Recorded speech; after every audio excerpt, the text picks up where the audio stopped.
우리의 가정이 과연 오늘 안식처가 될 수 있는가? 아니면 반대로 우리의 가정이 더 전쟁터 같지는 않은가? 한번 점검해 볼 필요가 있습니다. 친밀함이 빠지면 관계는 의미가 없습니다. 마음을 같이 나누고 감정의 교류를 충분히 나누는, 친밀함이 있으면 어떤 것을 주고받지 않아도 그냥 존재 자체로 좋은 것이죠. 신앙의 핵심은 하나님과의 친밀함입니다. 예배가 뭘까요? 하나님과 친밀함을 나누는 시간입니다. 자, 부부관계도 마찬가지입니다. 친밀함이 없는 의무적 관계는 재미가 없죠. 여러분, 친밀도가 높은 가정은 서로의 존재 자체가 편안하고 자연스러워요. 여러분, 친밀함이라고 하는 것은 홀로 만들어지는 것이 아니라 일방적으로 만들어지는 것이 아니라 쌍방에 의해서 만들어지는, 저절로 만들어지는 것이 아니라 서로에게 깊은 관심을 가지면서 쌓아가는 것입니다. 여러분이 노력하지 않으면 힘들어요. 이게 친밀함이 사라진 가정은 사실 불행한 것입니다.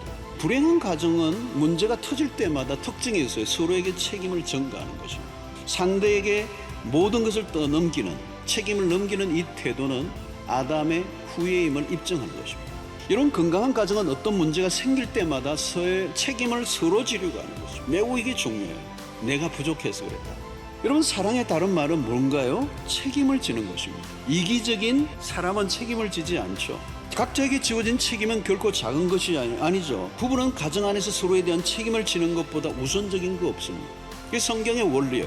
여러분, 우리의 성숙의 특징은 뭘까요? 책임을 지는 태도예요. 책임을 지는 거예요. 여러분, 책임을 진다는 것은 어려운 일입니다. 책임을 지려고 하면 희생이라는 대가를 치러야 되고, 그 대가는 혹독할 수도 있는 거거든요.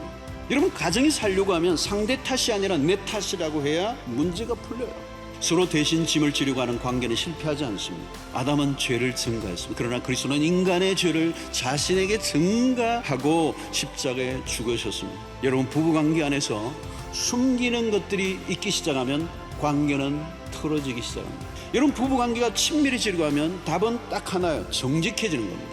결국은 드러날 것을 미리 드러내는 일이 현명한 것입니다.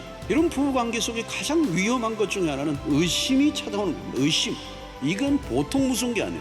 그러므로 그 솔직해지려고 하는 그 환경은 복음이 있어야 가능해요. 복음이 있으면 우리는 서로 편안하게 정직해질 수 있습니다. 더 이상 감추려고 할 필요가 없어요. 왜냐하면 복음을 통하여 우리는 이미 다 과거가 드러난 사람들이에요. 여러분, 주님으로부터 받은 용서를 누구에게 실천해야 합니까? 바로 가족관계 안에 있습니다. 여러분, 어느 가정이나 아픔이 있어요. 위기는 있습니다. 우리는 서로가 많은 실수를 하게 되죠. 그게 정상입니다. 갈등을 이상하게 여길 필요가 없어요. 여러분, 싸우되 어떻게 해요?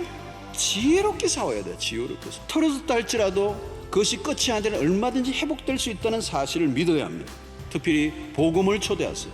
복음이 우리 가운데 작동되고 있는가 아닌가가 중요해요. 복음은 능력이 있습니다. 여러분, 기억하십시오. 하나님의 가정 안에서, 부부관계 안에서 누리는 기쁨과 행복보다 더 큰 것이 이 세상에 없어요. 여러분, 우리의 가정을 향한 하나님의 기가 막힌 아이디어, 여러분 깨닫고 실천하고 경험하고 누리고 흘러보내는 역사가 있게 되기를 축원합니다.